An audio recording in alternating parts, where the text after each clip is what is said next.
Good morning, good morning. June the 17th of 2020. I was touched this morning by my niece, Abby Jo K. Ann Hildebrand.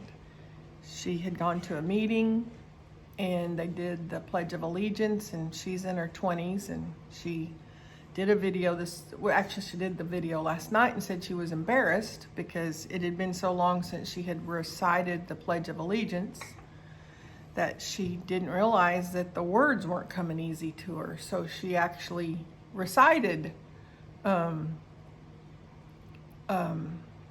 Pledge of Allegiance online, and it just kind of struck me, I love this United States of America. And I just thought, I'm going to ask the folks here with me today after we finish this, if it's okay if we just go in. I've got a flag that was given to Tom by his son based on a combat that he was involved in the Army. And we're going to use that flag, and we're going to recite the United States of America Pledge of Allegiance. And I'm asking everybody to do that. Whatever social media you use, just hit that live button and just record yourself and those around you reciting the Pledge of Allegiance. Just because we love America.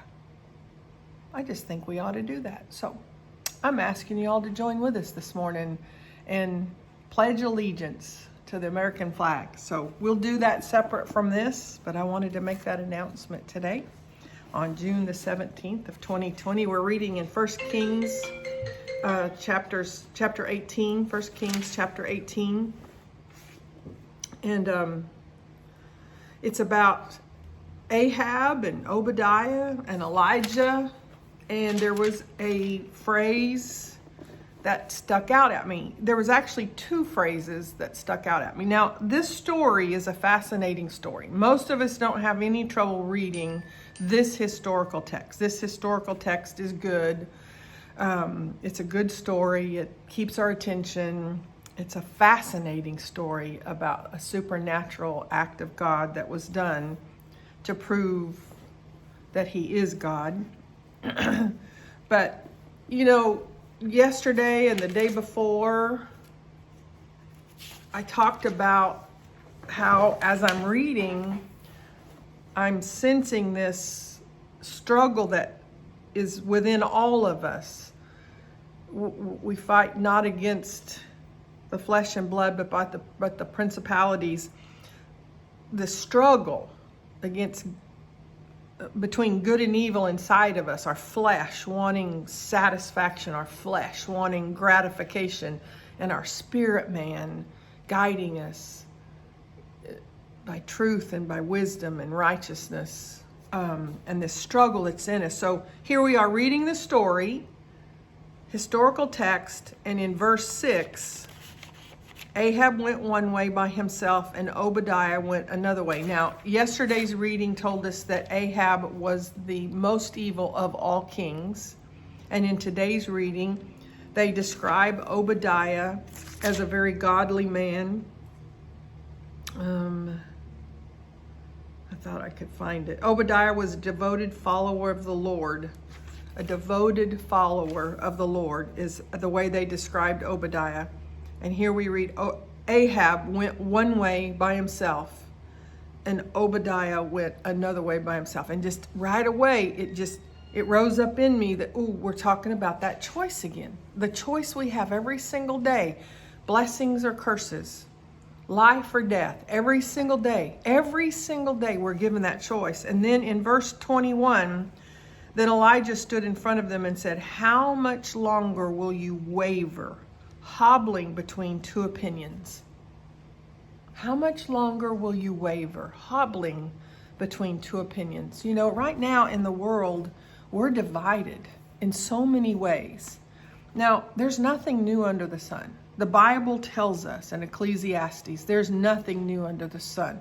The unrest that we're sensing in the world today has been around way back when Ahab went one way and Obadiah went another way. And prior to that, I mean, we're almost halfway through this. Almost halfway through reading the entire Bible. And as I read this morning, this is what I believe I sensed. I sensed that some of you guys are struggling to finish.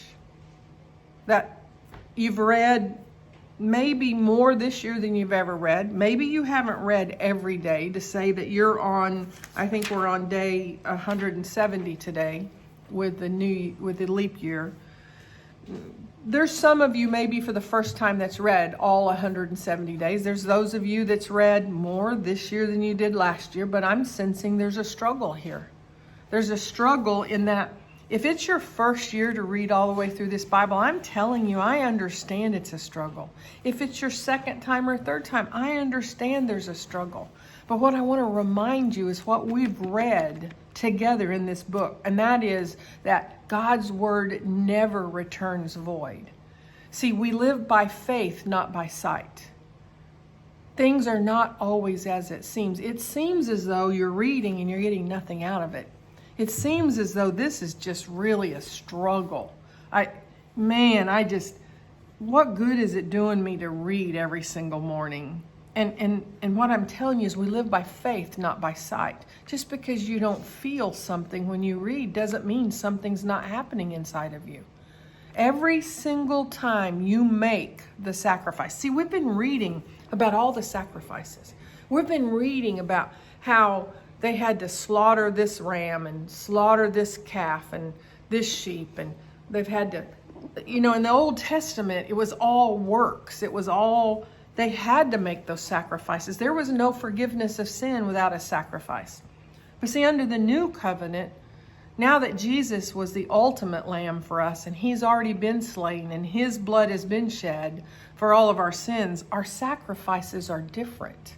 Now our sacrifices are because we want to, not because we have to. If you're reading this book right now, today, because you feel like you have to read it and you're being forced to read it, that's when the word will return void.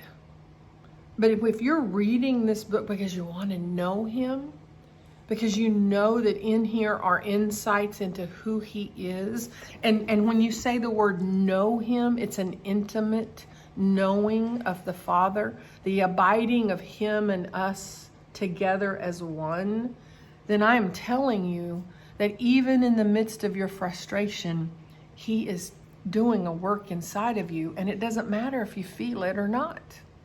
See, our relationship with God isn't about feelings. It's about faith. Your faith or lack of doesn't change the fact that Jesus Christ died for every one of us. He died for all. That's a done deal. Nothing you can say or do can ever change that. It's done. Our part of this equation is our faith. It's by faith we are saved. By faith. And it's by faith that we read, and even when we think we're not getting anything out of it, we know because he says that he is changing us from the inside out. We know that it's happening. And then in this day and age of the unrest, we've got so many things happening in the world. There's terrorism, there is hate that is being spread, there is a virus that is yet to be put into check, there is fear about whether or not I should leave the house or not, there is arguments over whether we wear a mask or don't wear a mask. There is an election. Sorry, I couldn't think of my word. There's an election coming up that, since they've started having elections, there's been rallies. I mean, one party goes and travels the country and does their rallies while the other party goes and travels and does their rallies. And this year there's lawsuits. The excuse being used is the virus. The truth is there's division. Now, once again, I'm reminded there's nothing new under the sun. All I got to do is to read in today's reading. Ahab went his way, and Obadiah went another way. And they were as separate and as different as the day is long.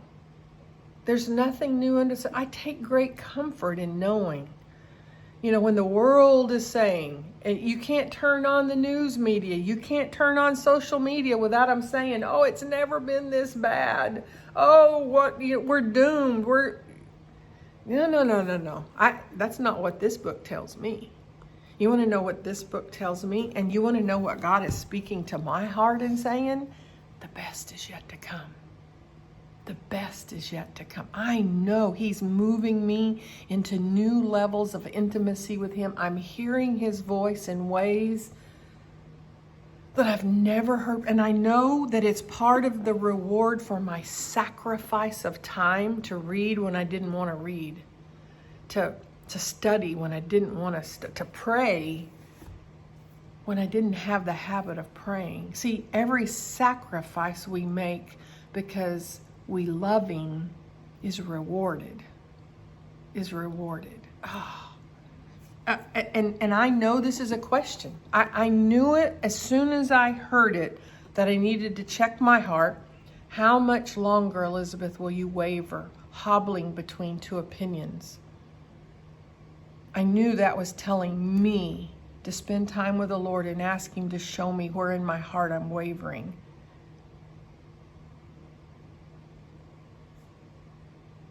And I knew that that was a question for you. Are you fully devoted to Him, or is He just a sometimes God for you? Do you just turn Him off when you turn the TV on and you watch all the nasty shows that's on television? Do you turn Him off when you walk into the R-rated movies? And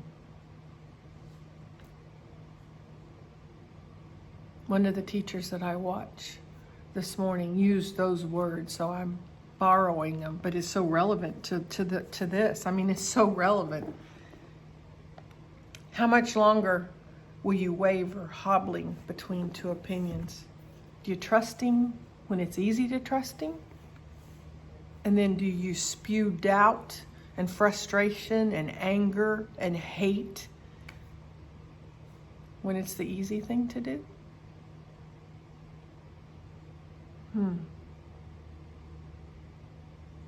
That's right, Eileen. Get rid of idols. What have you made an idol in your life? I mean, sometimes it's just going to the coffee shop every morning. If God asked you to give up a cup of coffee,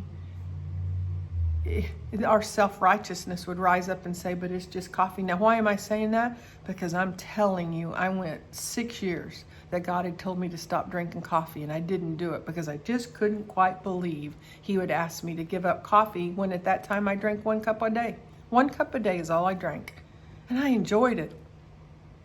But He asked me to give it up, and I just couldn't quite believe that was God.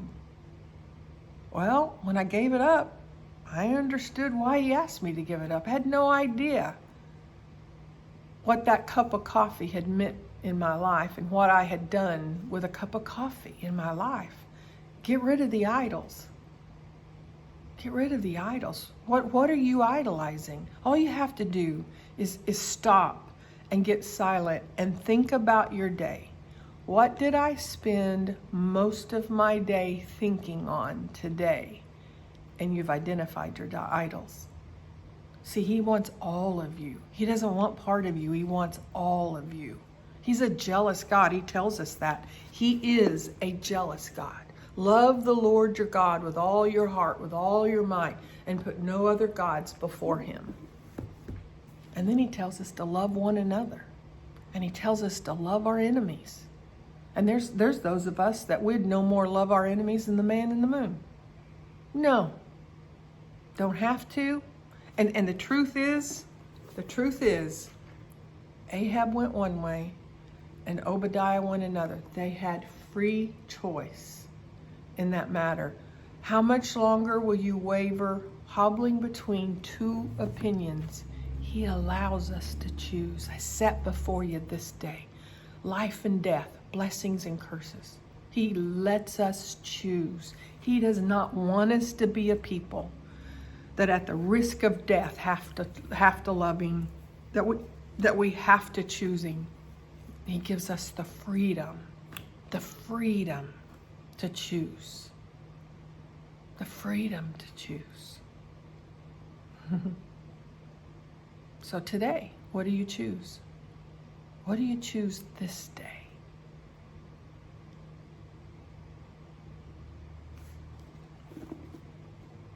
How much longer will you waver, hobbling between two opinions? How much longer will you waver, hobbling between two opinions? Right is right, wrong is wrong. I love y'all.